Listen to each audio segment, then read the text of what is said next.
ഈ വെനിസ്വലയിൽ അവിടുത്തെ കമ്മ്യൂണിസ്റ്റ് നേതാവ് മഡൂറയെ തപ്പിക്കൊണ്ടുപോയി ജയിലിലടച്ച US ഇമ്പീരിയലിസം, ഈ അമേരിക്കയുടെ ആ ഇമ്പീരിയലിസം കൺമുമ്പിൽ കണ്ട ഞെട്ടലിൽ നമ്മൾ നിൽക്കുമ്പോൾ സമാനമായ ഒരു വാർത്ത ബുർക്കിനോഫാസയിലും ഇബ്രാഹിം ട്രോയയ്ക്കെതിരെ സംഭവിച്ചപ്പോൾ അവിടുത്തെ ജനങ്ങൾ അർദ്ധരാത്രി 1:30 മണിക്ക് പ്രതികരിക്കാനായി രംഗത്തിറങ്ങിയതിൻ്റെ കഥ കൂടി ചേർത്ത് വെച്ച് വേണം ഈ വിഷയത്തെ ചർച്ച ചെയ്യാൻ. വെനിസ്വലയിൽ ധാരാളമായി എണ്ണശേഖരവും ബാക്കിയുള്ള കാര്യങ്ങളുമൊക്കെ ഉള്ളതുകൊണ്ട് ഒരു നേതാവിനെ ആ വീട്ടിൽ കയറി തപ്പി അങ്ങ് കൊണ്ടുപോവുകയായിരുന്നു.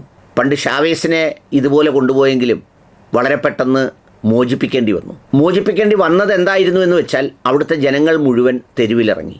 എന്നാൽ ഇപ്പോൾ ജനങ്ങൾ ആനന്ദ നൃത്തം ചവിട്ടുന്നതിൻ്റെ ദൃശ്യങ്ങൾ കൂടി പുറത്തു വന്നിട്ടുണ്ട്. ഏത് ഏകാധിപതിയായാലും മാനേജ് ചെയ്യപ്പെടുന്ന ജനാധിപത്യത്തിലൂടെ അധികാരത്തിലിരുന്നാലും ഈ അധികാരം തുടരും തോറും അതിൻ്റെ തുടർച്ച, അത് ധാർഷ്ട്യവും അഴിമതിയും കെടുകാര്യസ്ഥതയും ഒരു സമൂഹത്തിൽ നിഴലിക്കുകയും നിറയ്ക്കുകയും അവിടുത്തെ ജനങ്ങൾ അതിൻ്റെ പേരിൽ ബുദ്ധിമുട്ടുകയും ചെയ്യേണ്ടി വരുമ്പോൾ ആ ജനങ്ങൾ എതിരാവും. അത്തരം സാഹചര്യങ്ങൾ ഉണ്ടാക്കുന്നതിന് വേണ്ടിയാണ് ഈ അമേരിക്ക പോലെയുള്ള കുത്തക രാജ്യങ്ങൾ സാമ്പത്തിക അസ്ഥിരത ഉണ്ടാക്കുന്നതിന് വേണ്ടിയുള്ള ശ്രമങ്ങൾ ഉപരോധമെന്ന പേരിലും അല്ലാതെയുമൊക്കെ നടത്തുന്നത്. അത് മനസ്സിലാക്കി ജനങ്ങൾക്ക് കൂടുതൽ മെച്ചപ്പെട്ട സൗകര്യങ്ങളും അവർക്ക് വേണ്ടിയുള്ള അവകാശങ്ങളും അത്തരം കാര്യങ്ങളും ചെയ്തു കൊടുക്കാനായില്ലെങ്കിൽ അവർ ആ ഭരണകൂടത്തിനെതിരാവും. ആ എതിരാവുന്ന സാഹചര്യത്തിൽ ഇത്തരമൊരു അട്ടിമറി വളരെ എളുപ്പം സാധ്യമാവും. കമ്മ്യൂണിസത്തിനൊരു പ്രത്യേകതയുണ്ട്. അതിൻ്റെ തുടർച്ച ദീർഘകാലം അത് അധികാരത്തിൽ തുടരുന്നത് ആ പ്രത്യയശാസ്ത്രത്തെ തന്നെ വെറുപ്പിക്കും വിധമുള്ള ഏകാധിപത്യത്തിൻ്റെ ധാർഷ്ട്യത്തിൻ്റെ എല്ലാ തലങ്ങളും ദൃശ്യമാവും.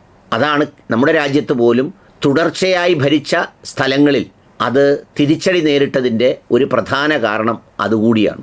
കാരണം കേഡർഭാവവും പ്രത്യയശാസ്ത്ര വ്യാഖ്യാനങ്ങളും അതനുസരിക്കുന്ന അണികളും മറുചോദ്യമില്ലാത്ത കേന്ദ്രീകൃത ഭാവവുമൊക്കെ അത്തരം സംഗതികൾ സൃഷ്ടിക്കും. അതിൻ്റെ ഒരു സംഗതി വെനിസ്വലയിലുണ്ട് എന്നുള്ളതാണ് ഇപ്പോൾ കാണുന്ന ഒരു പ്രധാനപ്പെട്ട കാര്യം. നിങ്ങൾ കേട്ടിട്ടുണ്ടാവും, സൗദി അറേബ്യയിലും UAE-യിലും ഒക്കെ സ്വകാര്യവൽക്കരണം നടക്കുന്നു.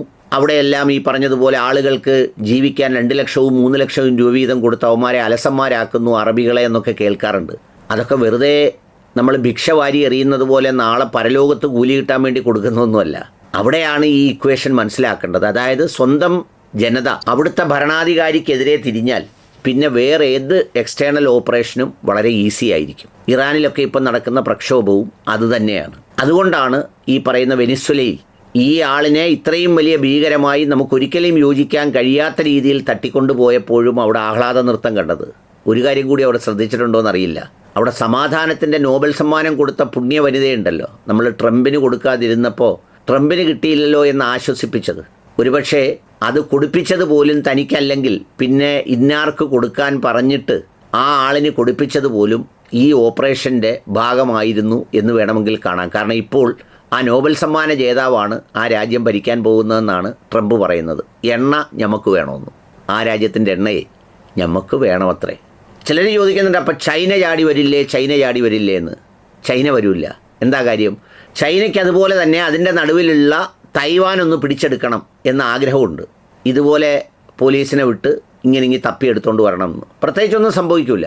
അപ്പോൾ അതുകൊണ്ട് അവരിതിനെക്കുറിച്ചൊന്നും മിണ്ടൂല്ല. അവർക്ക് കച്ചവടവും അവരുടെ രാജ്യത്തിന് പുറത്ത് എന്ത് നടക്കുന്നു എന്നുള്ളതിനെ സംബന്ധിച്ച് അവർക്കാർക്കും ഒരു ആശങ്കയുമില്ല. ഇവിടെ ഇപ്പോൾ DYFIയുടെ ജാഥ കൊണ്ടോ അല്ലെങ്കിൽ ഇവിടുത്തെ നേതാക്കളുടെ പ്രസ്താവന കൊണ്ടോ ഒന്നും അവിടെ ഒരു ചുക്കും ചുണ്ണാമ്പും വെനിസ്വലയിൽ സംഭവിക്കാനും ഇല്ല.